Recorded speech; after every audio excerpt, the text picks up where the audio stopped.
ಆಗ್ತಿದೆ ನೋಡ್ತಾ ಇಲ್ವಾ? ಇಷ್ಟೆಲ್ಲ ಕಂಡು ನಾವು ಇಂಥ ಒಂದು ಸಂದರ್ಭದಲ್ಲಿ ಯಾವುದೋ ಒಂದು ಪ್ರಕರಣ ಇಟ್ಕೊಂಡು ನಾವು ಪಾದಯಾತ್ರೆ ಮಾಡ್ತಕ್ಕಂಥದ್ದು ಜನಸಾಮಾನ್ಯರ ಮನಸ್ಸಿನಲ್ಲಿ ಏನಾಗಬಹುದು ಅಂತಕ್ಕಂಥ ಹಿನ್ನೆಲೆಯಲ್ಲಿ ನಾವು ತೀರ್ಮಾನ ಮಾಡ್ಕೊಂಡಿದ್ದೇವೆ. ಜನರ ಒಂದು ಭಾವನೆಗಳು ಇವತ್ತು ಅವರ ನೋವಿಗೆ ನಾವು ಸ್ಪಂದಿಸಬೇಕಾದಂಥದ್ದೇನಿದೆ. ಇಂಥ ಸಂದರ್ಭದಲ್ಲಿ ರಾಜಕೀಯವೇ ನಮಗೆ ಪ್ರಾಮುಖ್ಯ ಅಲ್ಲ. ಇವತ್ತು ನಮಗೆ ಹಲವಾರು ಕುಟುಂಬಗಳು ಬೀದಿಗೆ ಬಂದಿದ್ದಾವೆ. ನೂರಾರು ಹಳ್ಳಿಗಳು ಉತ್ತರ ಕರ್ನಾಟಕದಲ್ಲಿ ಜಲಾವೃತವಾಗಿದೆ.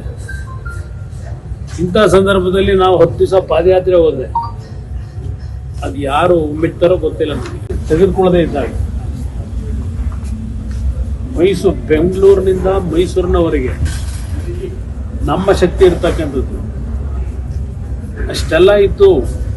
ವಿಶ್ವಾಸಕ್ಕೆ ತೆಗೆದುಕೊಳ್ಳದೆ ಹೋದ ಮೇಲೆ ಸರಿಯಾದ ರೀತಿಯಲ್ಲಿ ನಾವ್ಯಾತಿಗೆ ಬೆಂಬಲ ಕೊಡಬೇಕು? ರಾಜಕಾರಣ ಮಾಡೋದು ಬೇರೆ, ಚುನಾವಣೆಗಳು ಬಂದಾಗ ಬೇರೆ ಒಟ್ಟಿಗೆ ಇರ್ತಕ್ಕಂಥದ್ದು. ಆದರೆ ಇವತ್ತಿನ ಈ ರೀತಿಯ ಕಾರ್ಯಕ್ರಮದಿಂದ ಸಾಧನೆ ಏನು ಮಾಡ್ತೀವಿ? ಏನು ಸಾಧನೆ ಮಾಡ್ಲಿಕ್ಕೆ ಸಾಧ್ಯ? ಇದು ನನ್ನ ಮನಸ್ಸಿಗೂ ನೋವಾಗಿದೆ.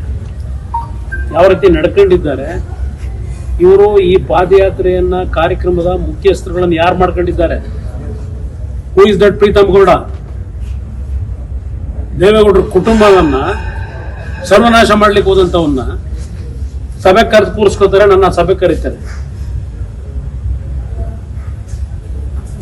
ನನಗೂ ಸಹಿಸ್ಕೊಳ್ಳಿಕ್ಕೆ ಒಂದು ಇತಿಮಿತಿ ಇದೆ.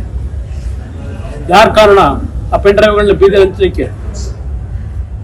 ಇಂಥವ್ರನ್ನ ನನ್ನನ್ನ ಸಭೆ ಕರೀತಾರ, ಅವ್ನ ಪಕ್ಕದಲ್ಲಿ ಕೂರಿಸ್ಕೊಂಡು ಮೀಟಿಂಗ್ ಮಾಡ್ಲಿಕ್ಕೆ ಕರೀತಾರ. ನನ್ನನ್ನು ನಮ್ಮ ಕುಟುಂಬಕ್ಕೆ ವಿಷ ಆಗ್ತಕ್ಕಂಥವ್ರನ್ನ ಜೊತೆಲಿ ಕೂರಿಸ್ಕೊಂಡು ಇವತ್ತು ಇದಕ್ಕೆ ನಮ್ಮ ಬೆಲೆ ಕೇಳ್ತಾರ. ಗೊತ್ತಿಲ್ಲ ಅವರಿಗೆ ಅಲ್ಲಿ ಏನೇ ಆಗಿದೆ ಅಂತ ಹಾಸನದಲ್ಲಿ. ಯಾರಿದಕ್ಕೆ ಕಾರಣ?